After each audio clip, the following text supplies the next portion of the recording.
sa'yo, sir? Frozen. Diabetic ka? Hindi. Oh, okay, good. High blood lang. High blood. Oo. May stroke. May stroke siya Mild last stroke. year. Oo, pero naka-under maintenance siya, sir. Okay. Sa ano, sa kaliwang pa mo, hindi naman naapektuhan? Hindi na. Mild, very mild lang. Oh, Sa right side, kasi left-handed siya, so sa right yung naano sa kanya, Ngayon, ang left-handed ngayon yung sumasakit. Oh. yung left, ang sumasakit. Agoy. Frozen. Ah, tigas. Pero ito Bago yung... lang yun. Oh, lambot nito. Ito, parang may nakabarang bato rito. Ah. May nakabarang bato eh. Tanggalin natin yung bato. Ano lang yan? Yung WD-40. Tanggal na. Yung mga Ang kalawang lang yun. ribaba ng mga kalawang. Ayun nga Mga nga. tama-tama. 60 na nut na hindi matanggal-tanggal. WD-40 tanggal eh. Papalambutin. Yan ang ating warm-up natin.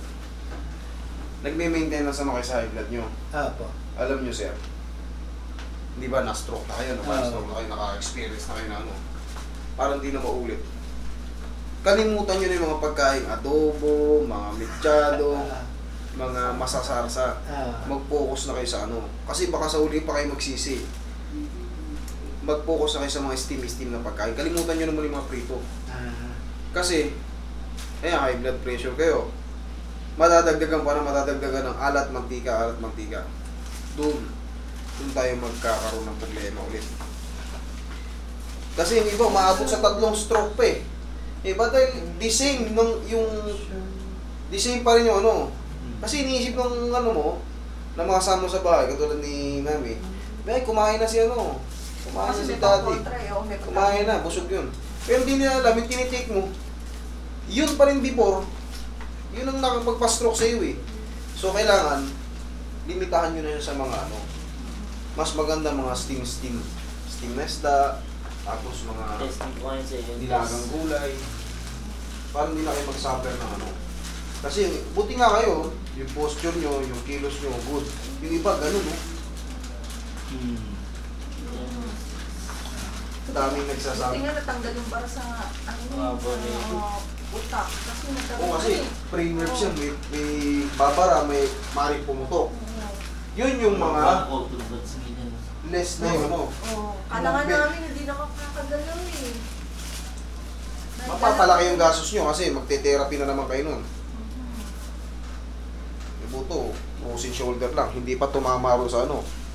Yung iba tumatama pa sa ano, yung frozen shoulder lang, tumatama sa line ng stroke. Oo, dami ko na ano yun dito eh. Talaga mag-focus na muna kayo sa mga steam na pagkain. Kalimutan nyo na yung mga...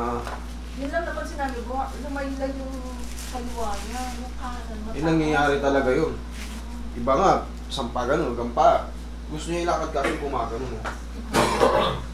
Hindi sumasabay sa isip mo yung gusto mong mangyari. Gusto mo yakbang na malaki, kaso parang ayaw. Yun lang, talaga. Payo ko, tanggalin nyo na muna yung mga ano. Tapos sir, konting papawis, yun ang pinakamahalaga eh. Para mailabas yung toxins before. Yung mga kinain niyang ano, mga bad toxins noon. Kahit hindi kayo mag-ano, kahit hindi kayo magtatutakbo, hindi kayo mag-jogging. Mag-jacket lang kayo ng parang plastic. Yung Konting lakad. warmer, no? Yun.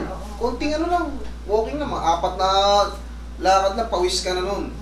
Tapos palit ka na ng damit. Yun na. Tapos kain ka naman sa ganong laga lang na gulay. Tapos steam na ano lang. Mga isda. Ito yung pinakamasakit eh.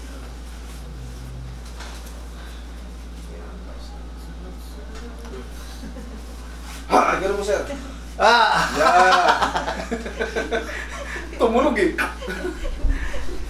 Kasi pag-froze talaga medyo napapanood nyo naman eh. Di ba? Kailangan talaga magbaho talaga. May aray talaga yun, no? May aray talaga. Pero saglit lang naman yan, seconds lang yan. Hindi katulad nung araw-araw ka rin naman pahirapan ito. Isa na lang. Ganun lang yun eh. Kaysa naman makatulog. Matulog, kumikirot. Parang may naglalagari dito sa loob. Ayaw niya, hindi maipit na ano. Sir yun, sir ah. Para mag-glow ka pa niyan. Pag na yun, puro steel. Tapos inihaw, pwede ka ron. Inihaw, basta wala na yung mga prito-prito. Yun pinakamalakas, yung mga kala natin, masarap, pitsa-pitsyado, fritada, sarsa-sarsa, adobo. Hilig niya magluto eh. Kaya kasi mga parang niluluto niya. Wala, mataas na yung cholesterol nyo, high blood pressure kayo. Yun naman ang nakakaano eh. Pagka tumaas ka pa, Pilipino yan, no? subukan nyo mag-steam-steam, 2 buwan lang, para babata kayo ng 10 taon. Yan, makinig ka. Tapos syempre, sabayan nyo rin ng pawis, konti lang. Kahit hindi mag-jogging, hindi magtatakbo, kahit hindi lakad ka ng konti sa kainitan, magsuot ka ng jacket na ano. Lumabas lang yung mga ano, toxins before. Kasi, nasa sa inyo rin yung mga nakapaligid eh. Tsaka to, yung mga Siya nga ang bully, siya nga nagpapakain sa akin. Gusto niyang lutuin eh. Nako! Siya ang bully, siya magluluto eh. Hindi gusto niya lagi Babsi. Ano ka na, sir? Si Babsi gusto niya. Baka...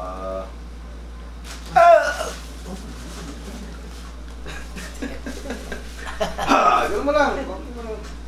Yan! Last naman na yun. Wala na. Tapos na. Ipinantay ko lang. Eh, yun naman ang kailangan eh. Pagka pantay na yan, ayaw kanina. Tingnan mo hanggang saan ngayon naabot.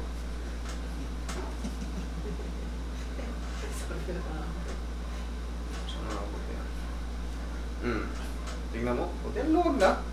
Konting tiisan, yung benefits, pang-ano na, pang-matagalan. Tapos, syempre, dudugtungan mo na ng mga stretch yan. Normal yun, may pain na konti kasi syempre may impingement dyan sa loob. Pero, relax ka lang. Kunyari, nag-stretch ka, upo lang. Ganon din naman, di ba? In-adjust. Magpe-pain. Pag kinalma mo sarili mo, lalagpas din ng mga ilang segundo. Lalabas din yung mga pain. Tapa kasi rubad kang damit para ma-plaster lahat. Yun ang kahalagaan mo, ano? Kaya mo na? Kaya mo na. Diba? Isang aray, 100 good. Eh, isa naman magka-araw-araw tayong payak-iyak tayo ng kirot.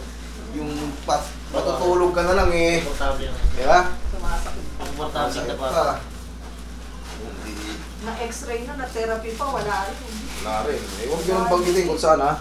Para hindi tayo maka-hurts ng damdamin. Sa x-ray, wala naman talaga. Wala talaga eh. Ayaw pa nga nila kaya walang frozen shoulder, baka lang daw ano, ngawit lang eh. Ngawit, di na mataas.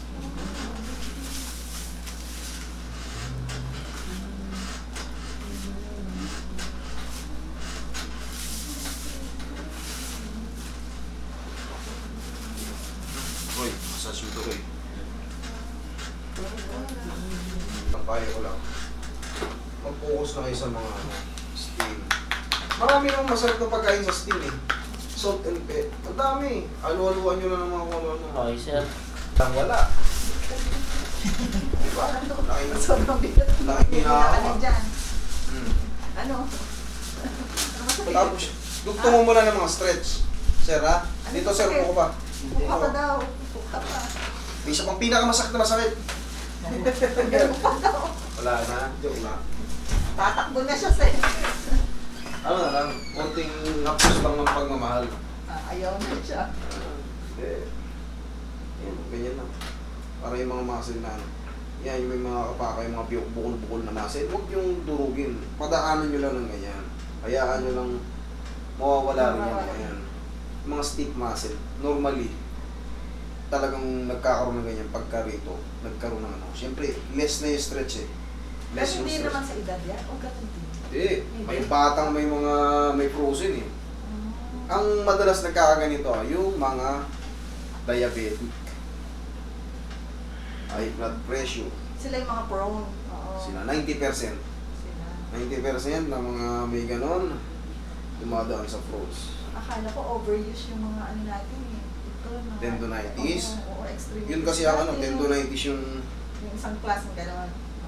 yung medical term ng ano, ng overuse. Pagod, sobrang awit. Oo. Yung mga metacarpals, carpal syndrome. O yung mga ganyan. Yan, nagsisimula yun nagsisimula yun sa tendonitis, sa metacarpal. Oo. Bigla siya, sakit na yung ganun. Uy, rough lang yun. Marami akong video niyan. Tinuturo ko nga lang paano mabilis makarecover. Ayun, hindi ko pa napanood yung ano yung... Marami yung mga hand tendonitis, carpal tunnel syndrome. Oo. Tapos kung computer pa, ganyan-ganyan. Sir, susundan mo na ng stretch yan ha. Kita mo, naakat mo na. Mm. Tapos, siyempre, papawis tayo kahit konti. Konti-konti ano lang. Meron, ganyan. One. Kahit 4 na beses lang. Tapos, pagka may kumirot yung rest, kanda mo na sarili mo, tapos haplusin mo na ng pagmamahal sarili mo. Kung ano yung komportable ng panghaplos. Okay? Yun lang. So, mo lang babasahin. Okay, sir? Thank you. Ayan, kahit humiga ka ng patagilid niyan, okay na